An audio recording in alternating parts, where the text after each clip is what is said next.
Okay, let's look at homework 1, which is the dealing with these case studies. We had several of them, and again, I ask you to read these, tell me what procedure would address these, and why. So I'll not overly insult your intelligence by reading each of these. Let's go over them very quickly. The first is temperature and behavior.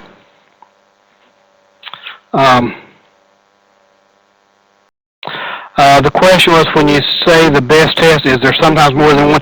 There could be, but the way we've got these problems set up, generally there's not. If I just gave you a research question, we could set it up where we might ask for one test or another. But the way these are set up, pretty much, there's generally one answer, but there are a couple of these that are fuzzy enough. I could probably be talked into more than one answer if you had a good reason for it. Okay, temperature and behavior. We're interested in the idea of whether temperature has an effect of any kind on helping behavior. So we've got a waiting room, and what we do is we have it the temperature set at 1 of 3 levels. What kind of data is it when you set a temperature at 1 of 3 levels? You've got like low, medium, and high. You see, you said the wrong answer already, didn't you? Okay, it's low, medium, and high. That's at best ordinal data. At best ordinal. Not interval, it's ordinal.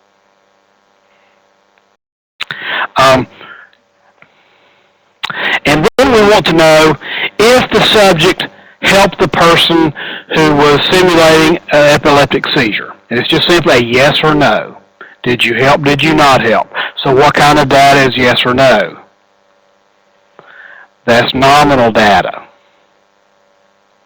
So what we could do, see if I can do this here.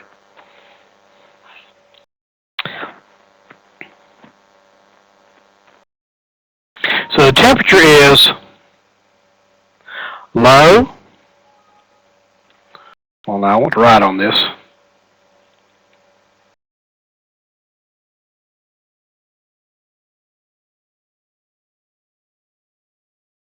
Low, medium, or high. Give myself enough room here.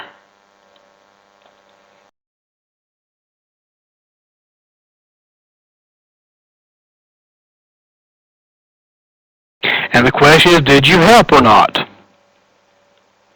Either yes or no.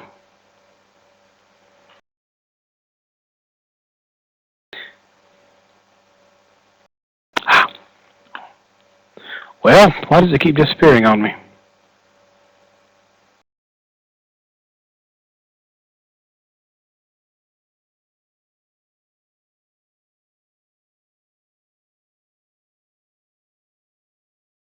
So I want to fill in these 6 boxes.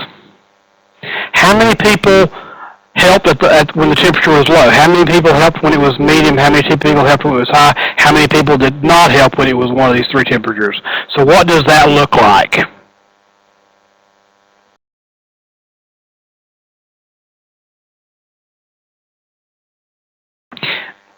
Keep in mind, 2 things that determine what statistical procedure you use are what's your question, but also what kind of data do you have.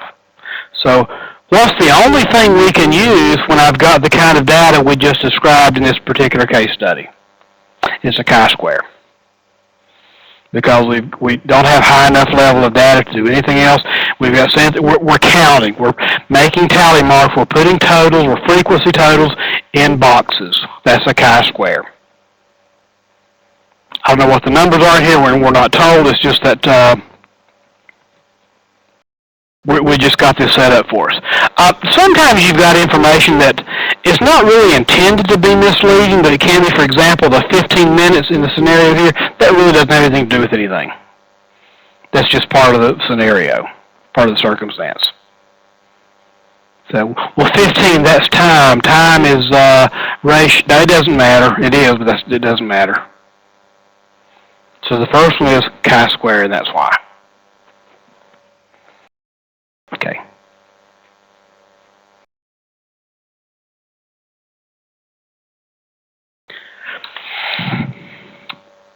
second one is compliance. We're looking on people to answer questions. And we're going to tell the people one of three things. I am from a prestigious university. I'm from ETSU or something, Harvard or something, almost as good as ETSU. Another is, well, we're from a non-prestigious university. I don't know, I'm from some Clemson or something, and says a South Carolina grad, which she knows that. I'm from Podunk University. Yeah, we're a real college, but you've never heard of us, and we're not very good. And the other is that I don't tell you anything. I'm just going to ask you these questions. So I've got three groups of people.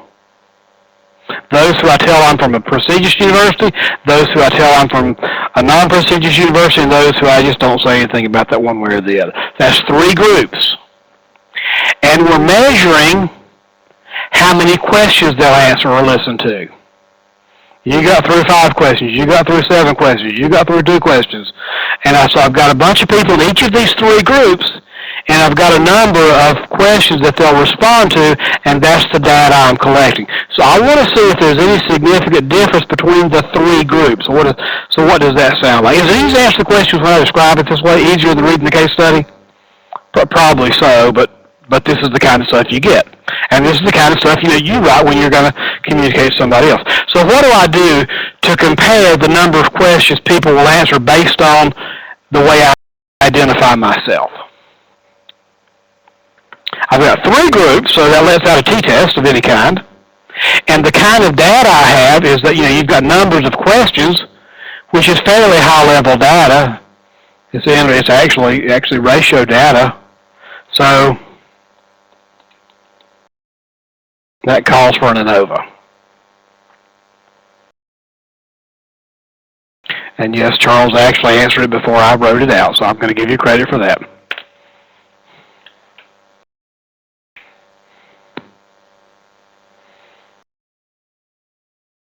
Okay,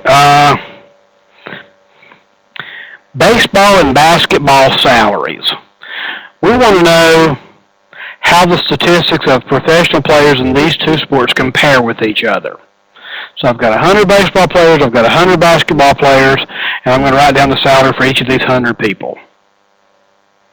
So what would I use to see if there's a difference between the baseball salaries and the basketball salaries? I have groups. How many groups do I have? I have 2 groups. And what kind of data do I have? I have fairly high-level data, ratio data, because the salary is, 50,000 is twice as much as 25 is, although we're not talking about numbers that low probably in any of these things. So what do I use to compare this level of data from one group to one other group? It would be a t-test. And the suggestion, would it be an independent t-test? Why are you shaking your head?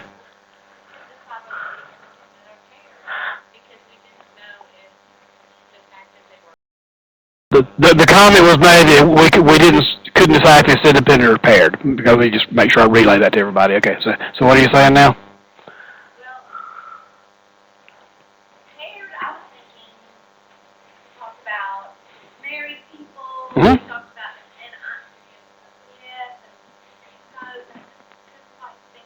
Okay, did we pair them together in any way? No, we did not.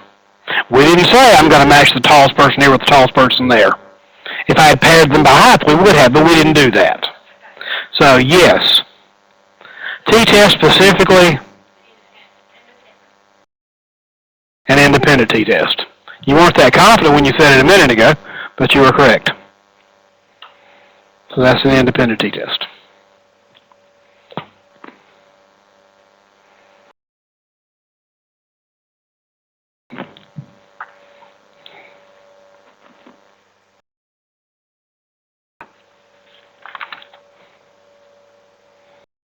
Okay, the next one I gave you, and I've got more of these. You see some blank pages, so I didn't give you everything I had, so I cut out a few. Okay, we want to know if children from poor families are less likely to finish high school than children from wealthy families. We polled 500 people about their educational achievement and their family background. Each person is categorized as being high school graduate or non-high school graduate. So first of all, are they a high school graduate? They either are or they're not. And then from a low income or high income family. So it's either if the income is low or high. What kind of variables are income and whether they're a high school graduate or not? They're nominal variables. Even though there's an order, there's more education. Being a high school grad means you have more education than a non-high school grad. And a high income means higher than a low income, more money than low income. But that's still only ordinal data at best. So the answer in this case is a chi-square. Now let me give you what if though. What if I categorize my participants as a high school graduate or not, but I ask specifically, I collect data specifically on how much their income is. That's a different scenario. This is one of those sort of, can you come up with more than one answer? Well, you could if I set it up the way I just described. Instead of just classifying you as high or low, I'm going to put a number with it. In that case, what would it be?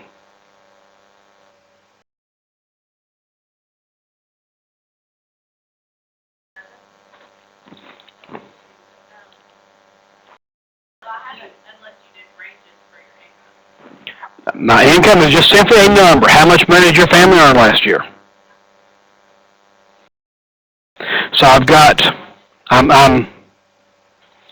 rewriting this. Well, actually, let me do it this way.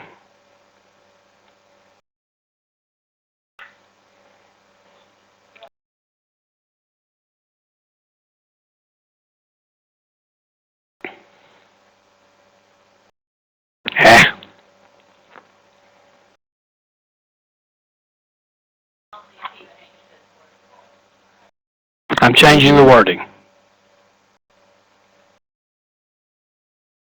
So I'm still classifying you as high school graduate or not high school graduate. But then I'm going to record your income. I'm not just going to classify it. I'm going to write it down. You know, your family earned $75,000. Your family earned $18,000. Your family earned $700 million, whatever. I'm going to write it down. Now what kind of test is it?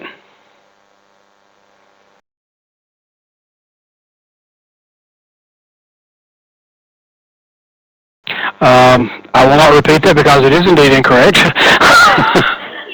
You're welcome. High five, yeah. Yes. Okay. The question is it an independent t-test? Anybody want to amen or veto that?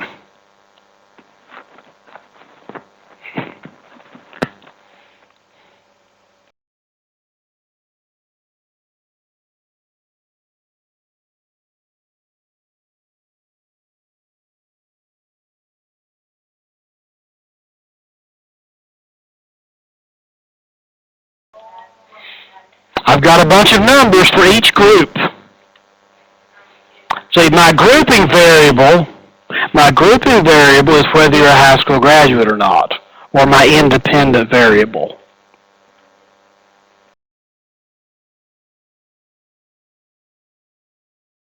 So the way I would put this in SPSS, to further illustrate my already bad illustration,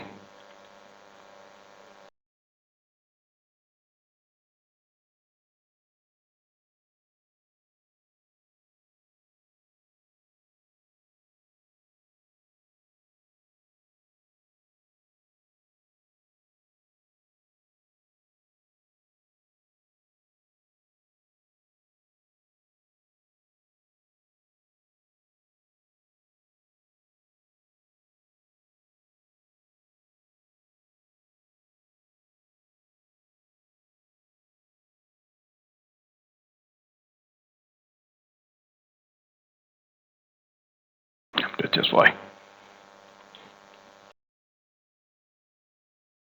the way we usually do it. We usually say 1 for yes and 2 for no. So in this category, I got a bunch of 1s, got a bunch of 2s, and so forth. Is it starting to shape up yet? We have 2. Either just high school grad or not high school grad. We don't have a half high school grad, or really extra high school grad. You just are or you're not. We've got 2 groups. So harkening back of about maybe 12 minutes ago now, it's an independent t-test because you've got this set of numbers. You're wanting to see if they're significantly different from that set of numbers. So if I had written my scenario a little differently, I would have gotten another answer. If I'd gotten better data, I could have used a better test. But all I had, the way it was originally written, was just, is it high or low? That's just a category. But now, instead of categories of incomes, I've got actual numerical data for income. If I have the categories as chi-squared. If I have numerical data, I can run an independent t-test. And to answer your question about ANOVA, you can run an ANOVA for 2 groups. So that's not a totally wrong answer. You could never run an independent t-test. You could always run an ANOVA for 2 groups.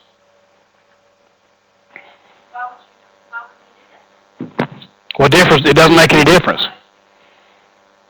Well, let me ask you this. Why don't you, let's say we've got 3 groups, since you what-ifed it. I'm going to what-if it a step further. What if I've got 3 groups? Why don't I just run 3 different independent t-tests? No? Let's say I've got 3 groups. Why don't I run an independent t-test between A and B, A and C, and B and C? Why don't I just run 3 t-tests instead of 1 ANOVA?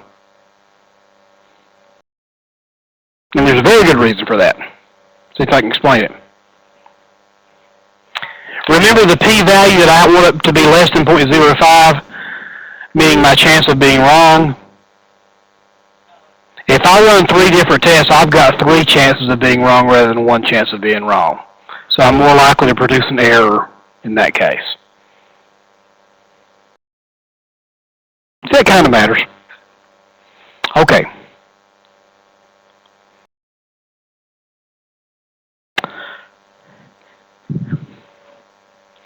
Economy and revolution. Okay.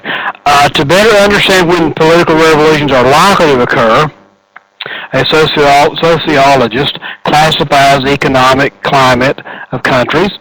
You are labeled either having a good economy, a volatile economy, or a bad economy. And then the number of revolutions under each of the categories. So I've got 3 categories, 3 groups.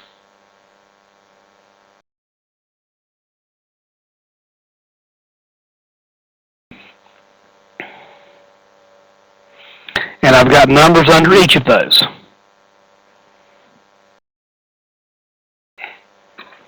Good, volatile, and bad. And I'll tell you right now, this is one of the fuzzy ones.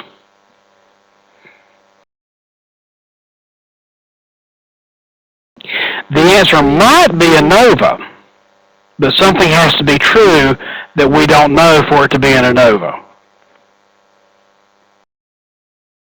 And that something would be, I would have to know there's the same number of all different kinds of economies, because if you've got 20 good economies and only 5 bad economies, you're going to expect more revolutions in the good economy because there's more of them. So I don't know that, so I really can't say it's an ANOVA.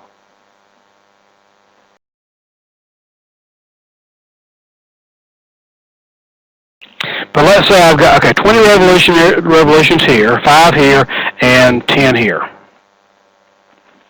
What if I know that I have 50 of these, 10 of these, and 5 of these? there have been 35 revolutions altogether, right?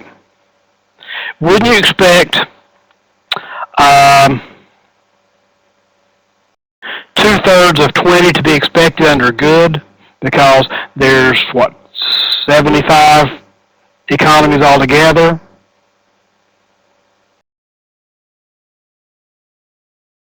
And 50 would be 2/3 of 75. So would you expect about 14 here?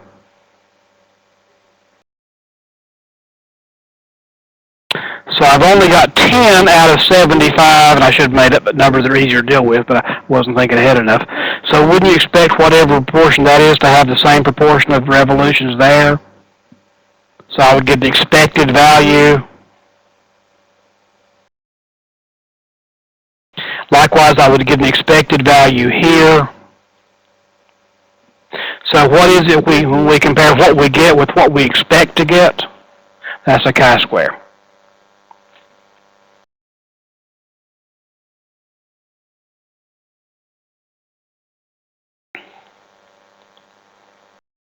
So that's a chi-square. That's a fuzzy one. That's one that's a little bit hard to wrap around.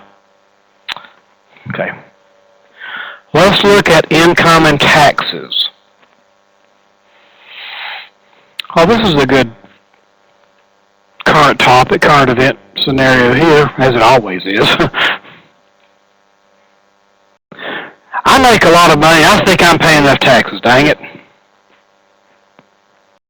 So, to test this claim, I'm going to take 100 high-income people and 100 low-income people and ask, what are your taxes? Well, and then I'm going to calculate that to a percent.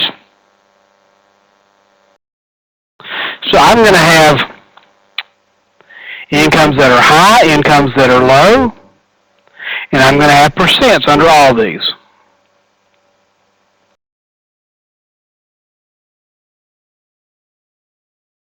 So I want to find out if there's a significant difference in the percent of the two groups. So what's that? It's an independent t-test.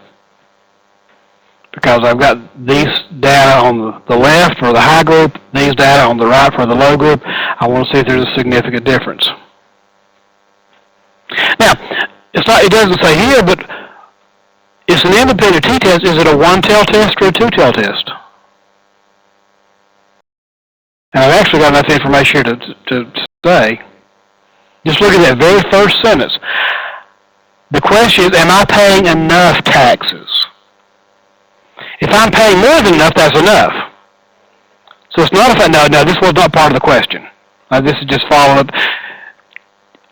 Free extra activity, no extra charge. If I'm paying, if this group on the left, if this is on the low side, I'm not paying enough. If it's on the high side, I am paying enough. So it's a one-tail test.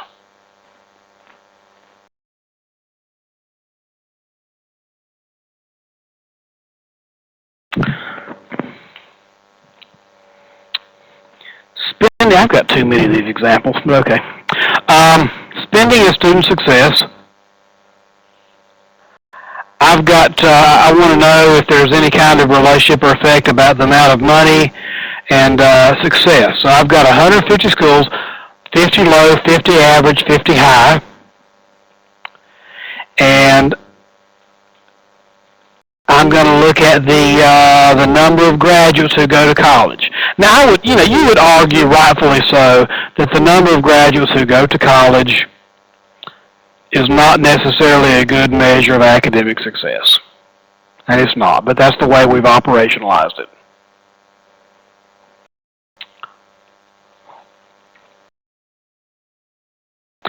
I've got low,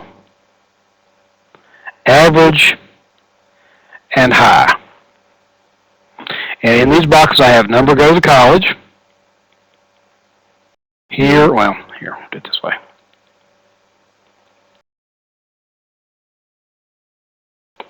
Okay, why can't I do that?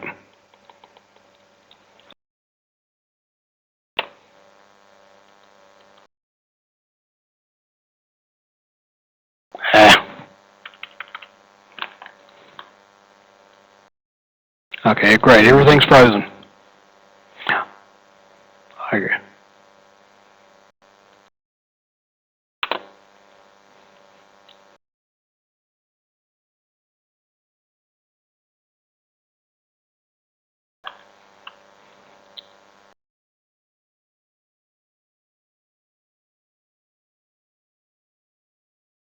I've got the number of each group going to college. Now, there's something wrong with this, but first of all, what kind of test is it called for? If I want to see if there's any, and I just have I don't have, they're not sets of numbers, it's just that, low out of all these schools, I don't know, 500 are going to college. 700 are going to college from this group, so forth. I just have the number. So what does that mean it is? It's not an ANOVA because I've got a single number. It would be an ANOVA if I had a set of numbers for each. But I don't have a set of numbers. I just have a single number.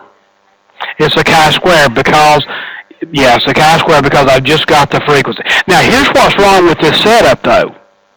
There's a pretty serious fallacy in this case study. And that what I don't know, I know I've got 50 low, 50 average, and 50 high, but what I don't know, how big the schools are. Because wouldn't it stand to reason that the more students you have, the more that are going to go to college? It would make more sense to talk about percents of people going, but we didn't say that. We just said the number.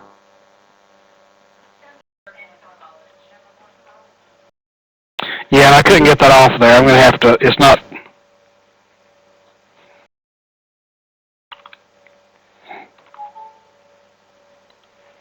This document's messing up on me. Badly.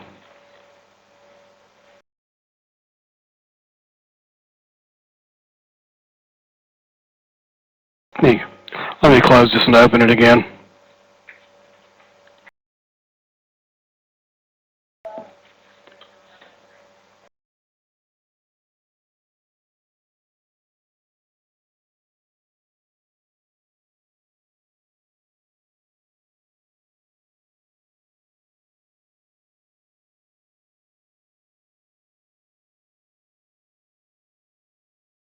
Okay, here we go. All right. I had to start over.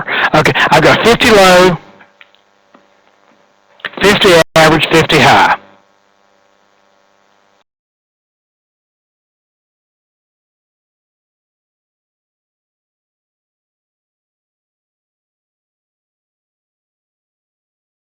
Still can't do it.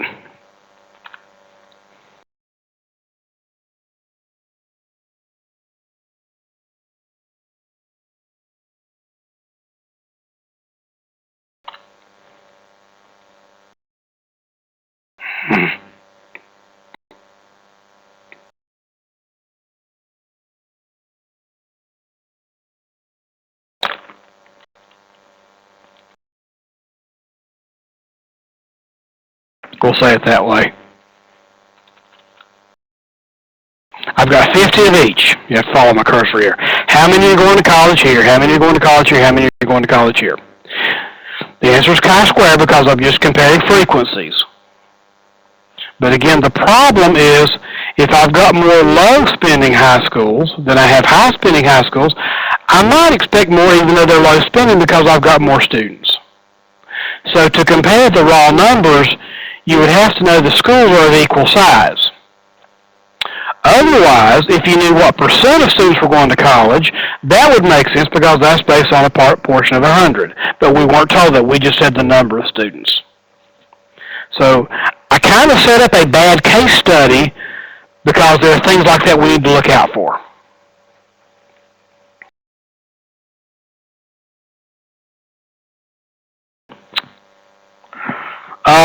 Cultural sensitivity. The telephone company, because they are so culturally sensitive and always around. You remember the Lily Tomlin character in Laugh-In? She was Ernestine, the telephone operator. She said, "We don't care, we don't have to. We're the phone company." So Ernestine could have used a little cultural sensitivity or sensitivity anyway. So What I'm doing is I'm giving everybody a cultural sensitivity test. And then you participate in a cultural sensitivity training program, and then we're giving you the sensitivity test again.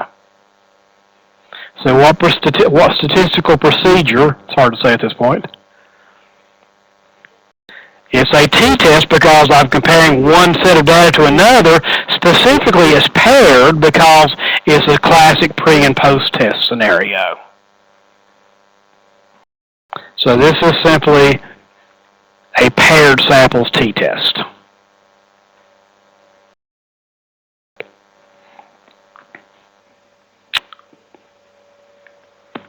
Wealth and holidays. I want to know if wealthy families take longer holidays. So I've got a bunch of families, 300 of them, which doesn't matter in the answer. I asked two questions. I asked about how much money do you make, like they're going to tell me all this stuff, but we're going to pretend they do.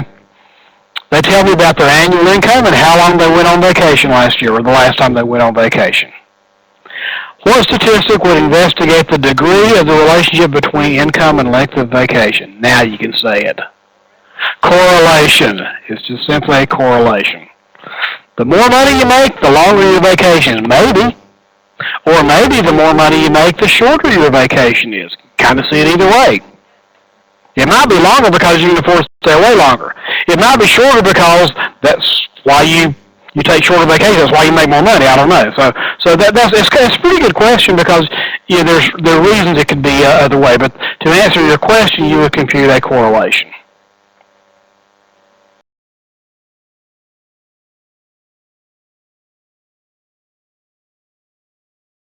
Okay.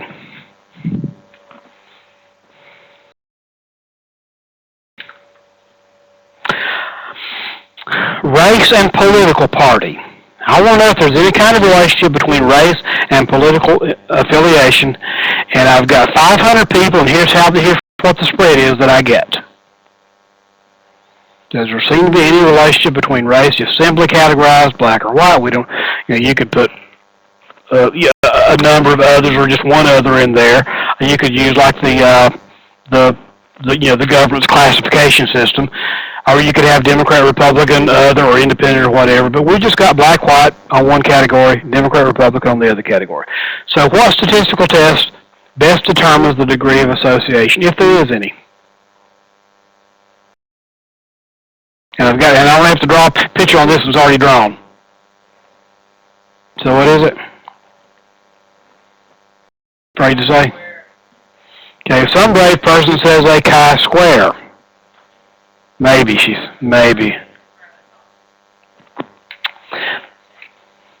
Political affiliation is what kind of data? It's nominal data. Just a label, one or the other. Race, in terms of black and white, is what kind of data? Nominal data, just a category, one or the other. What's the only procedure we've got that you can use if you have only categorical? Is chi-square. Yeah. So we could calculate the expected value. We'd find out, for example, there are 200, 300. Looks like there are more Democrats than Republicans.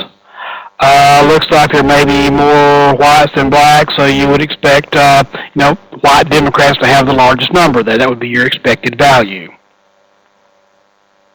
And we could calculate that, but we're not going to. But chi-square is what we would use to figure this out.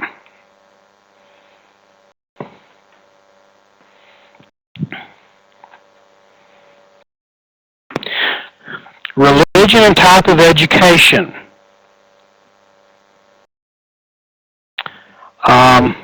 Want to know if you've gone to a public or private school and what your religious affiliation is. Protestant, Catholic, Jewish, or other. So what do you do? And by now this should be an easy answer at this point.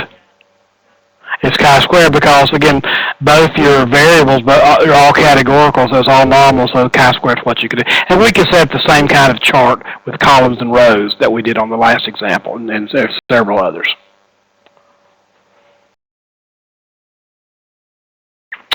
Executive salaries. Want to know if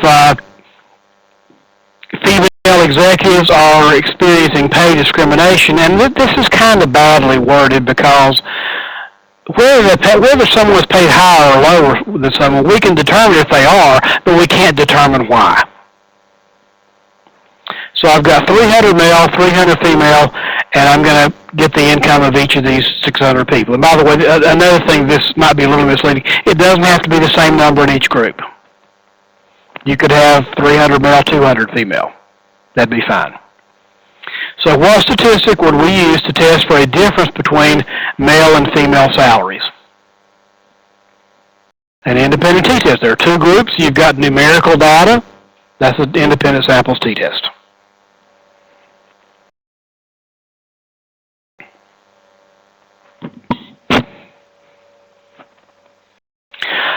Education and income. Researchers interested in the strength of the relationship. That gave the answer away right there. Income and years of education. So I'm collecting two pieces of data. How much money do you make? Like, again, I'm pretending like people are going to tell me this all the time in half of these examples. And how many years of education do you have? So what procedure would we use to determine it really gives it away here, the correlation between years of education and income? It's kind of good to end on one like this, isn't it? Yeah, we're looking for a correlation. The more money you make, does that mean the more education you probably have? If so, that would be a positive correlation. Maybe the more education you have, the less money you make. And there is something to that because believe it or not, college professors have a lot of education, but they don't always make a lot of money. So if you're in this for the money, bad decision. Okay, question, comments on any of these case studies?